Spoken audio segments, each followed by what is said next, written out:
All right, it's Michael Christopher this morning. It's October 8th at 9:40 a.m. About to go start my third day of protesting in front of the police department blatantly at this point because my civil rights have been violated multiple times, and I can't get representation in Connecticut. Uh, East Hartford and Hartford have, undeniable connections to politics, this and that and the other thing. I'm getting pushed out because I'm a white male Trump supporter in a Democratic area that's pushing Hispanic and Latin communities and gentrifications of this area. So I've been psychologically manipulated and pushed into a mental institution to discredit me. And what I'm finding is, as I researched initially, where could all this come from? It's called gang stalking and targeted individuals. And I found that at least all I know is I've had to deal with getting stalked by the state police and East Hartford police to the point where they could involuntarily commit me to take away my rights to own guns. I'm not crazy, never, but they violated my civil rights, illegally detained me, and took me to the Hartford Hospital, which is fucking corrupt as hell, which is why I initially left this state. Because this state's fucking corrupt as hell, and they've taken advantage of me. And at this point, you know, when you literally discount a person and you involuntarily commit them off bullshit reasons, and this is after being harassed and stalked by police for 2 weeks. Calling, they won't answer any questions, but then they flip the script, and then they get people to call wellness checks, so they have to show up because they're concerned about you.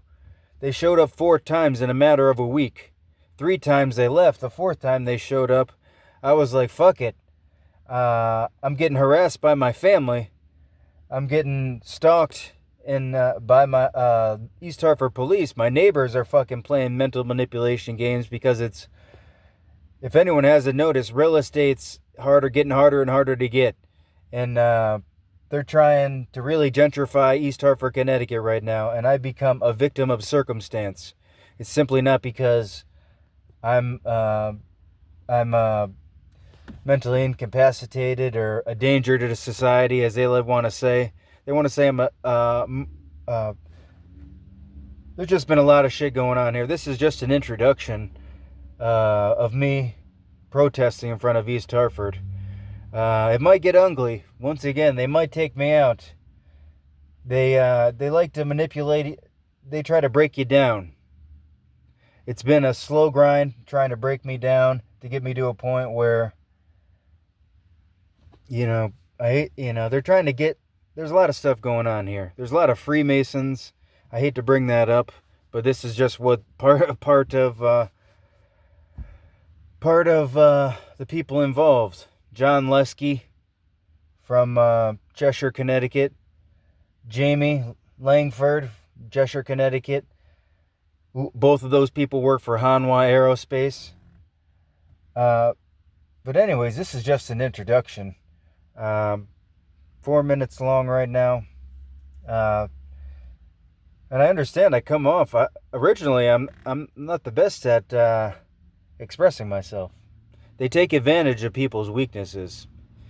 I smoke a little weed. I had multiple people trying to convince me, it makes you schizophrenic.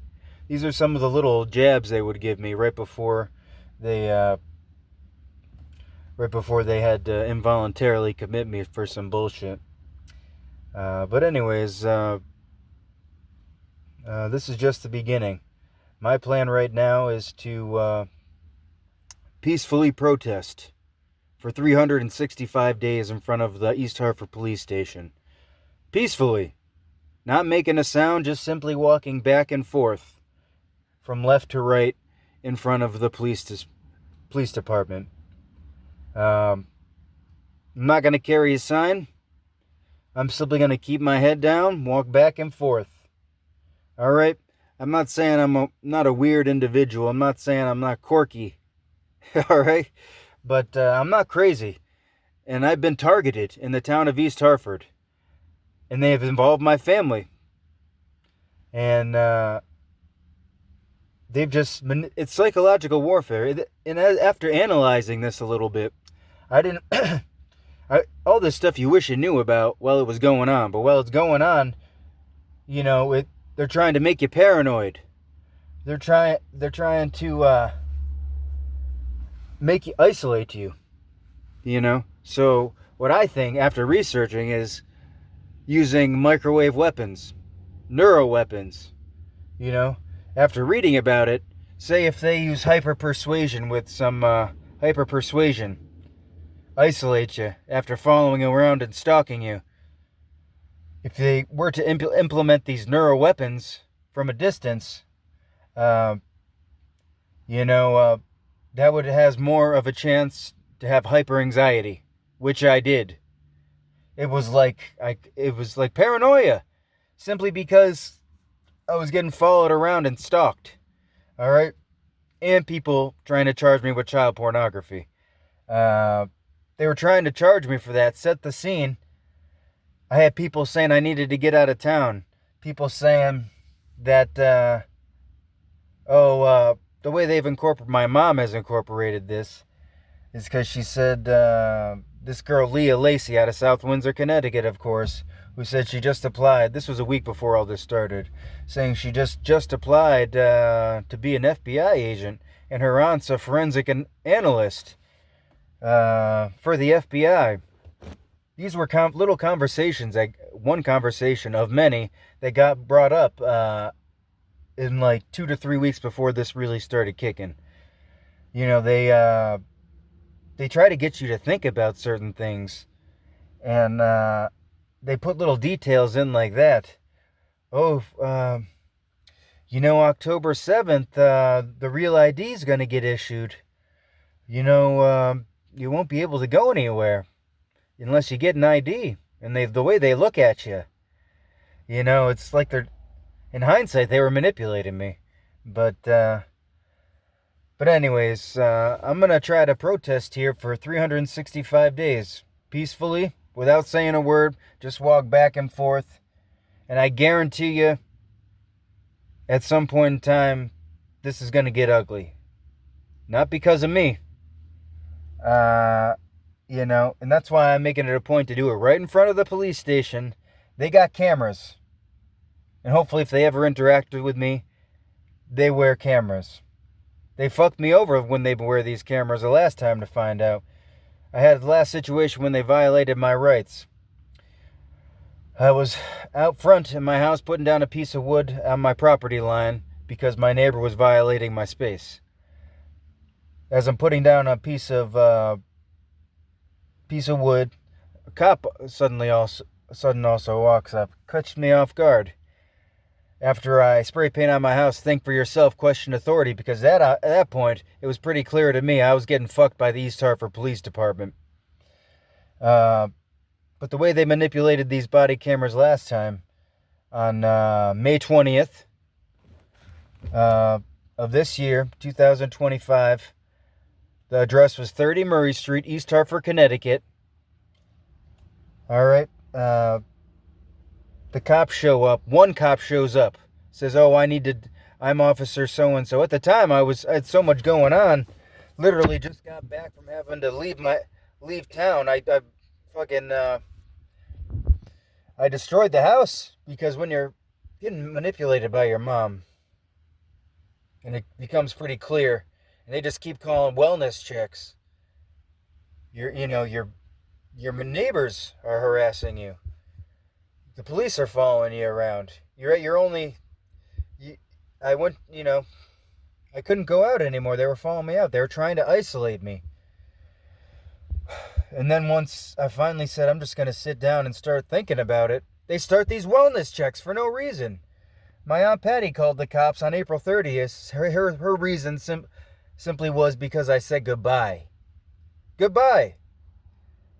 And if the cop shows up, maybe searches the house, looks for you, make sure. I mean, that's one thing. But the East Hartford Police Department came to my house based on me saying goodbye. They came to my house, searched my house, called this Connecticut State Police. Of course, they brought him over. The same people that I called a week earlier and said, "Hey, what's going on? Do you want to talk?" They brought dogs, searched for me. They called Manchester Police Department. They got drones looking for me. They pinged my phone. And they automatically issued me as a missing person in less than a 3-hour span. And if you don't think that's a little bit of overreach after someone calling and saying, "Hey, is there anything you want to talk about? I'm here if you want to talk." After 2 weeks of getting followed everywhere I went. If you don't think something's wrong with that and it's more me, then that boggles my mind. It's not right. It's not right. My civil rights have been violated. I believe, I know I'm a targeted individual, but I simply believe that I'm a white, single, male, white Trump supporter in East Hartford, Connecticut, a highly democratic state, Connecticut, with which I've lived in this town for 7 years. I found that they're trying to gentrify this place. If you look, there's just a lot of stuff going on. John Larson's coming to downtown today, of course, promoting himself. Barack Obama just came here a few months ago. There's something going on here. And people need to realize that they're trying to gentrify East Hartford. They're trying to bring up East Hartford. I didn't want to destroy my house. There's going to be a lot of investment going into this area. But I've been mentally manipulated and harassed to the point where I didn't feel safe in my own house. And they're trying to take advantage of the fact that I got in a car accident and I had a traumatic brain injury. They say. I think I'm perfectly fine, and this is why I feel like I need to step up to the plate right now and protest. Because when you're not even someone, when a group of people just start pointing a finger at you, and just to the point where they force involuntarily commitment on you. It's not right, it's wrong. And like I stated to people before this even happened, they were trying to take away my rights to own a gun, possibly because they thought I was a threat. I don't know. I'm not a threat whatsoever, never be a threat, and that's why this whole protest, I feel, is very necessary. One, it shows that I'm not backing down. I left for my peace of mind. I didn't leave because I was scared of anything or getting caught for this or that. I left for my peace of mind. I destroyed my house for my peace of mind because it was also, a lot of it was a property grab. And it was straight, you don't have to be a fool to see it. I destroyed the house. I took all the character that I put into the house. I put a lot of time into that house. I was making it something very special. But when you get harassed on the level that I was getting harassed, and your life was threatened. I went down to the river. People start following me and shooting at me. How do you prove that? And when you're getting harassed by the police, and those are the same people that you believe that are shooting at you, why would you call the police and say that's something? But anyways, it's time for me to get out there and just simply protest peacefully. This is not what I've wanted to do. This is not something I ever could dream of doing. Up until a little while ago, I never even was trying to make it a point to have a Facebook. I deleted my Facebook after a while. I haven't had a Facebook up until a few days ago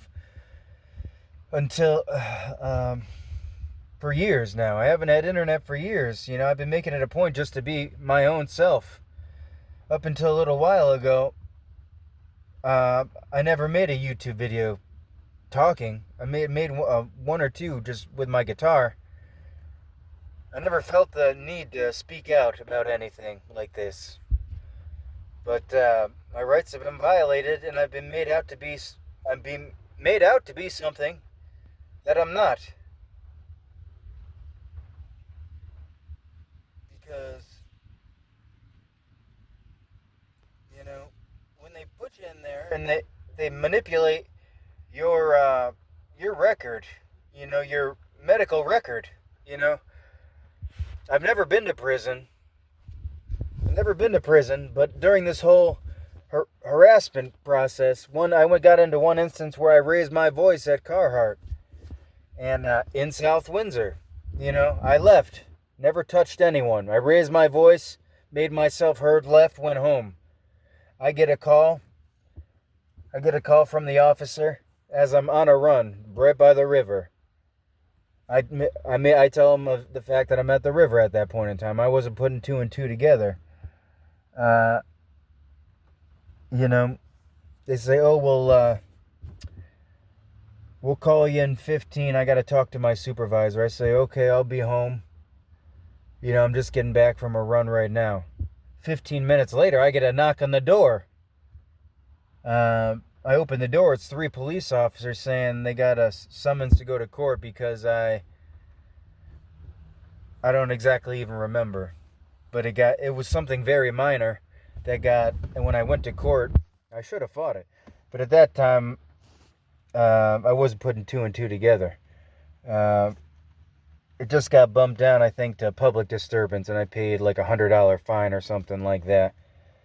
I didn't do any, but South Windsor made sure to call East Hartford, make them aware, and put them on standby, simply for me going there, raising my voice, and leaving.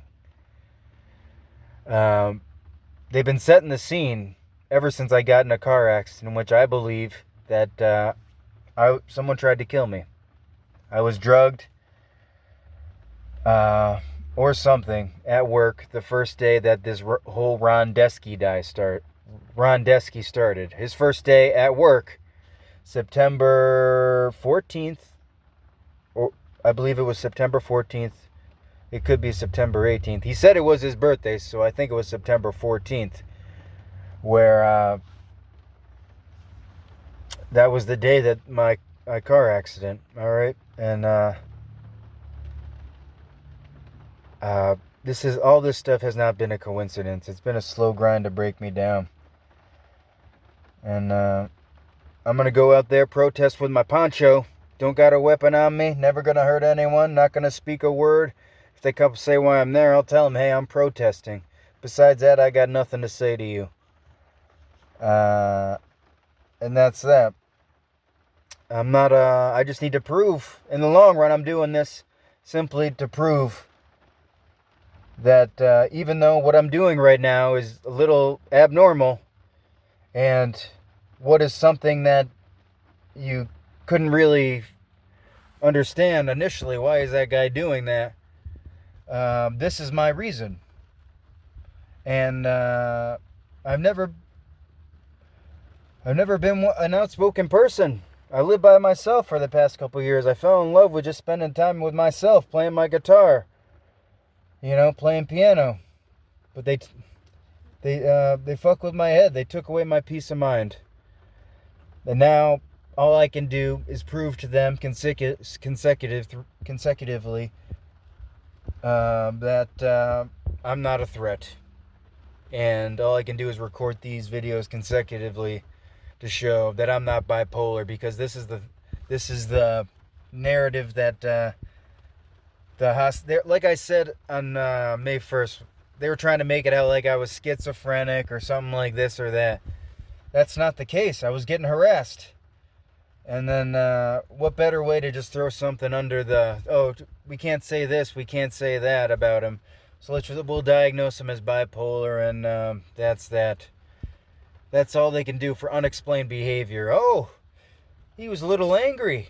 Oh, now he's a little upset. Well, maybe if you were to consider the circumstances of someone getting harassed and someone getting harassed, someone getting followed, someone getting taken advantage of, and the whole problem with this, as people are calling wellness checks, is no one tried to talk to me. People are manipulating the situation, and I got to get out there and do what I can do. Anyways, thank you. It's right now. It's 10 o'clock on the 10 o'clock on the dot. 10 a.m. It's raining balls. I'm about to throw on poncho and go out there for day 3 because I ain't backing down, no matter the weather. All right. Thank you. Bye bye.